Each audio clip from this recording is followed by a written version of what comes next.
શ્રી રામ મિત્રો, સ્વાગત છે તમારો એક નવા ઓડિયોની અંદર. મિત્રો, છેલ્લા 10-15 દિવસ જે વિવાદ ચાલે છે, જે બગદાણાનો નવનીતભાઈનો અને માયાભાઈના છોકરો જયરાજભાઈનો, તો આ વિશે જે પીઆઈ ડાંગર છે, જે એના આપણે કહેવામાં આવે કેસ કરવામાં આવ્યો, ત્યારે એની ઇન્કવાયરી કેવી રીતના કરાય, એને અત્યારે સોશિયલ મીડિયાની અંદર એક વિડીયો વાયરલ થયો છે, એક ઓડિયો વાયરલ થયો છે, જેમાં કેવી રીતના નવનીતભાઈની પૂછપરછ કરવામાં આવે છે કે તમને ફોન કોણે કર્યો હતો ને કેવી રીતના કર્યો હતો ને બધો બનાવ કેવી રીતના બન્યો હતો. જ્યારે કોઈ ઇન્કવાયરી થાય ને ત્યારે આવી રીતના પૂછપરછ કરવામાં આવે છે.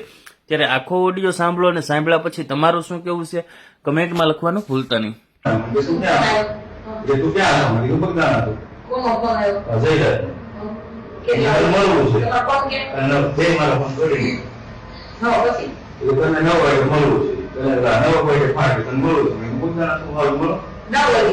પછી રામભાઈ ને ફોન કર્યો છે, રામભાઈ વાળા ત્યાં હું ગયો.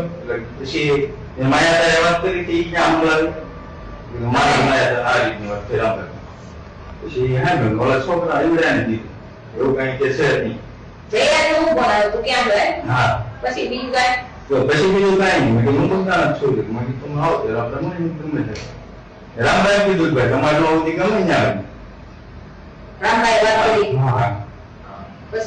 પછી હું 11 વાગે બરાબર ત્યાં ગાડી આવી છે તો મને ખબર નહીં. પછી મારો ટ્રેક્ટર સારું ટ્રેક્ટર ઉભો રહે છોકરા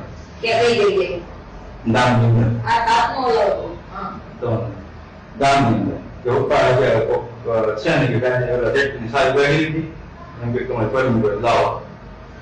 મેં કીધું ભાઈ આવો, હું ટુ વ્હીલર ગયો. પછી એ ગાડી કઈ મેં દોરી નહીં એટલે હું આશ્રમ સુધી ગયો. આશ્રમથી પછી આગળ ગાડી પોલીસ સ્ટેશન પર ઘણી બધું પાછું ગયો. કદાચ કોઈ સ્ટાફ આવે શું હોય આપણે છોકરી વધી જાય ત્યાં સુધી જાય આપણે પોલીસ સ્ટેશન વટી મારા દીકરા આપણે આજે છોકરી પોલીસ સ્ટેશન વટી તો ટ્રેક્ટર બીજા હતા મેં લઈ બસ આવતા એની પાસે છોકરા હું બધું ગયો.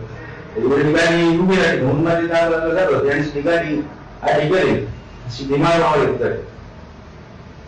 બીજું કાંઈ નહીં. જોયા બધા સેન્ટર ઓળખાય કે આમ કોઈ નામથી હું કહું એમ નથી બોલતો. એવું કાંઈ મારા વાળી કરી પછી મને કઈ ખબર જ નથી. ગાડી વગર હું નામ પાડી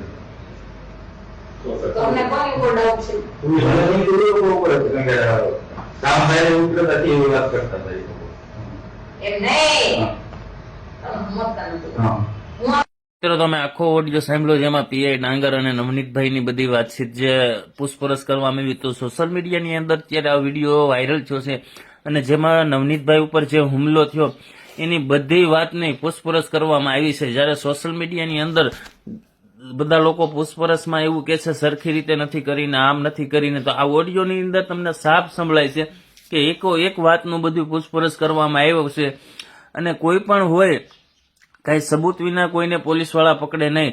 તો જે આ કેસ હતો એ બધો પોલીસવાળાએ ખુલ્લો કરી નાખ્યો છે. આમાં જયરાજ આયરનું ક્યાંય નામ જ નહોતું, ખાલી અઠે ગઠે નવનીતભાઈનું એવું કેવું હતું કે હા ભાઈ એ હતા એમ.